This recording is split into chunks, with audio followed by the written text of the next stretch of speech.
In the shadows of Renaissance Italy, Niccolò Machiavelli uncovered what he believed to be the most dangerous truth about human desire.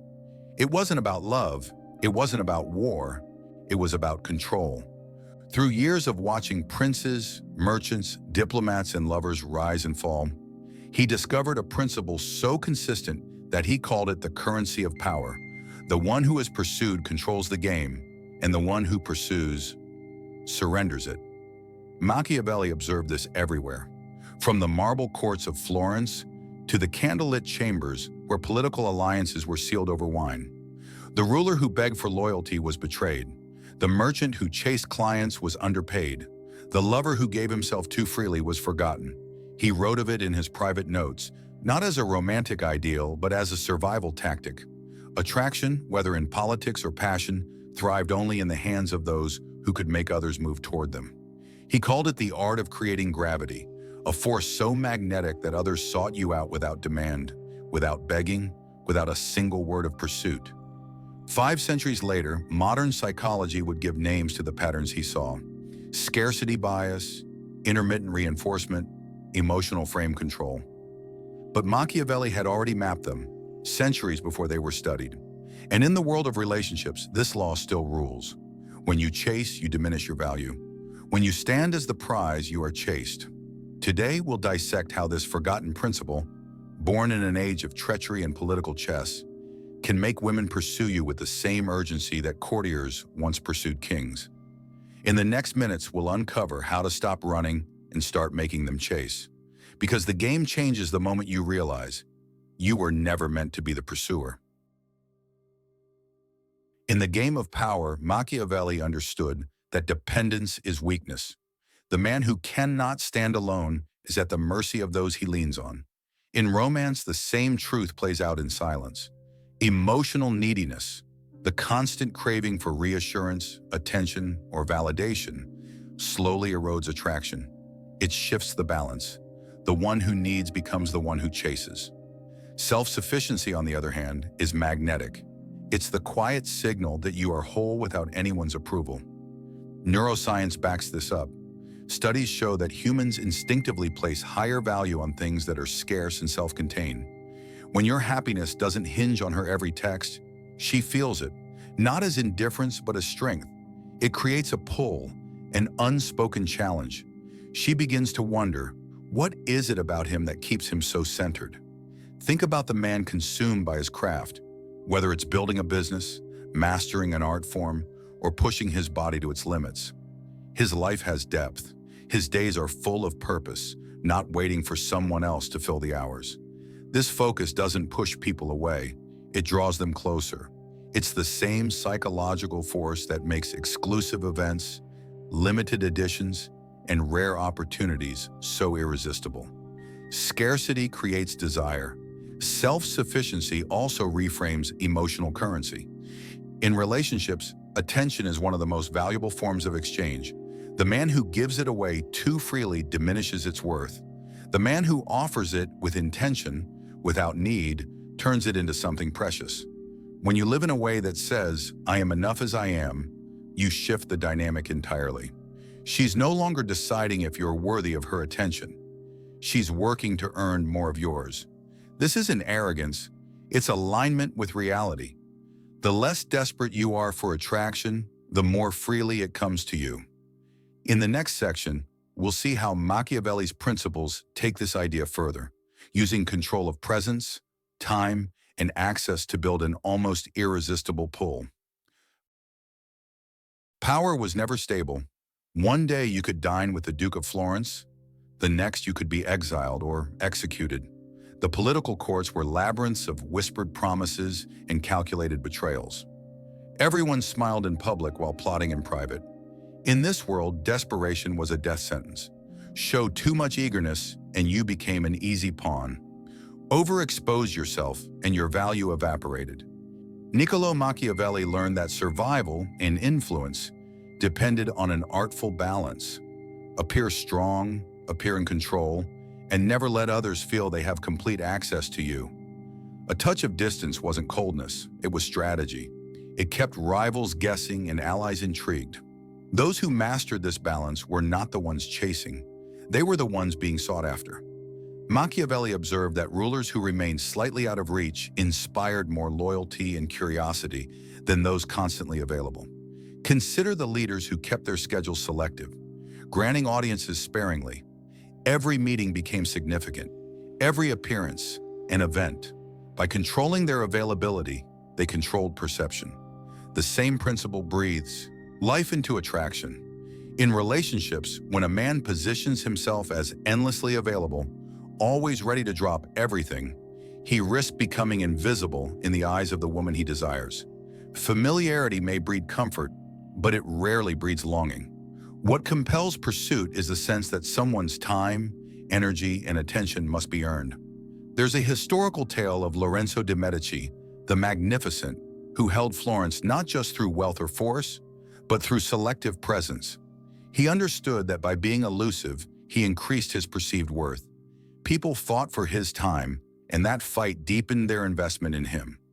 In romance, emotional independence plays the same role.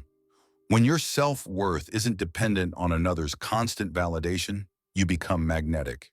You're not cold, you're confident.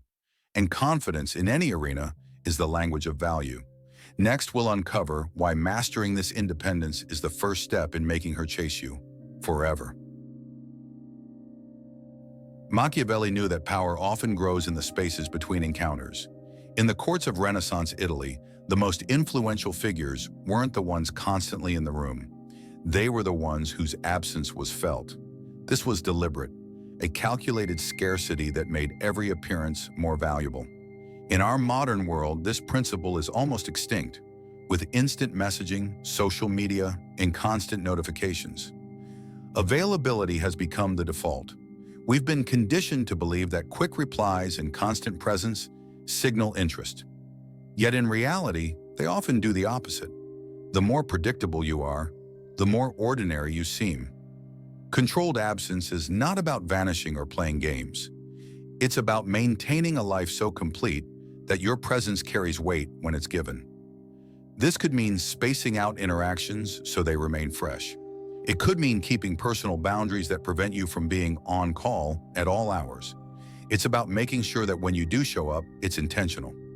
Psychological research supports this.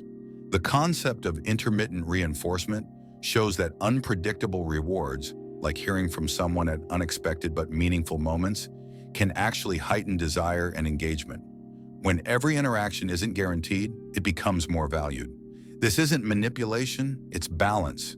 You aren't keeping her guessing to control her. You're living in a way that ensures she never takes you for granted.